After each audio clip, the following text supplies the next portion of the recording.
Oh my goodness, you guys, I can't do the scripted, okay? So we're just gonna do it. We're just gonna get it done, okay? We're gonna get it done and talk, all right? My name is Jenesa, okay?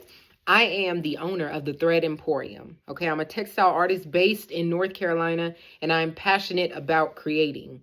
That may be rug tufting, that may be crocheting, that may be combining both of the tools, but I'm passionate about creating. And all that I know is that this is what I was meant to do here.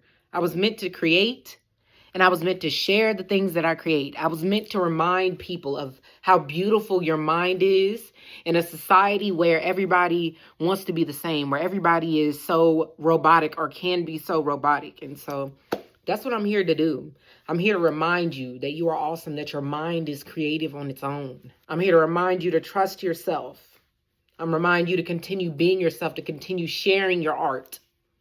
And I'm here to remind you that the purpose of art is to make people feel. So whether they see it and they don't like it, you are still accomplishing what you set out to do. And that is to make people feel through your art in some way. So no, they don't always have to like it. But if they feel it, you have won, okay? So this is going to be a quick intro. I have a few questions that I have lined up, okay? And I'm going to answer so that way you guys can get to know a little bit about me, okay? Bear with me. We're going to get there. All right, so I wrote down the questions, so we are prepared. Let's talk. Where do you find inspiration when you feel stuck?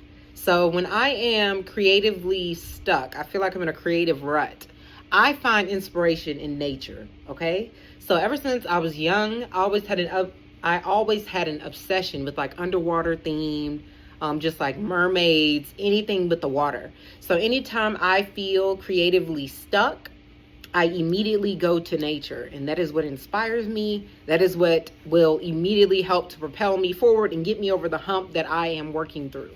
Nature inspires me the most. Is there a piece that I have created that feels personal, that feels more personal than the rest? Now, I like this question because I have created for a lot of people, okay? And I feel a personal attachment to every piece of art that I've created, but there is one particular piece of art. It is actually an installation that I have up in my home, and I created it as a freestyle piece, and I used my son's painting as inspiration. And so I would say that piece means the most to me. It has meant the most to me because my son pushes me to be the best that I can be, as all kids do. I feel like once you have kids, they inspire you. They have the ability to push you in a way that nothing else in your life has ever pushed you. So I would say that piece feels the most personal to me. How has your art changed you as a person?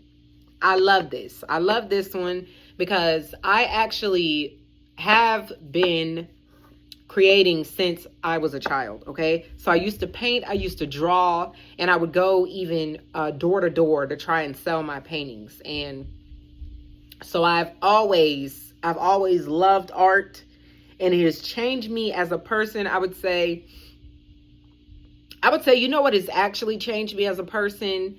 It's not so much my art that has changed me, because my art has always existed. It has lived within me. I just had to learn to bring it out. I would say what has inspired me is sharing my art. How has sharing my art changed me should be the question. And sharing my art has changed me because it has allowed me to trust myself more, to be more confident in sharing my art and sharing who I am, and to embrace the uniqueness, to embrace the unique parts about me. So I would say that is how sharing my art has changed me. It has helped me to embrace the things that are unique about me. This question is, what is the hardest part about being an artist? And honestly, I would say the hardest part about being an artist is staying true to your art, okay? Is not allowing other people to influence your creative process or allow them to influence the decisions that you are making concerning your art. I would say that is the hardest part, because in becoming an artist, you don't hear many people say that they want to be an artist, you know? And a lot of people will discourage you. Of course, they will. But you have to trust that it is your calling.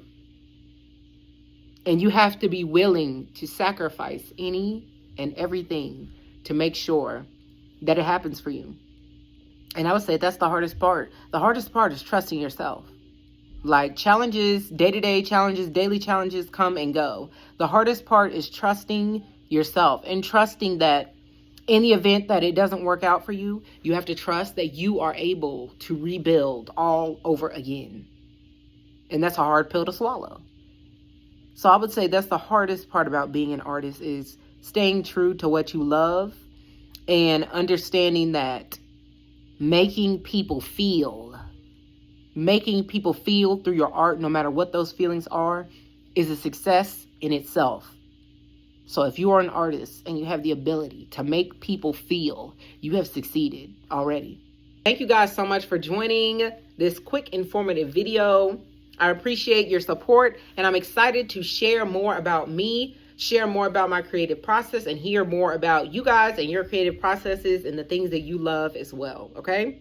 Until next time, peace and love and blessings and positivity. Keep being awesome. Keep being the spectacular people that you are, okay? Keep sharing, keep loving, keep growing.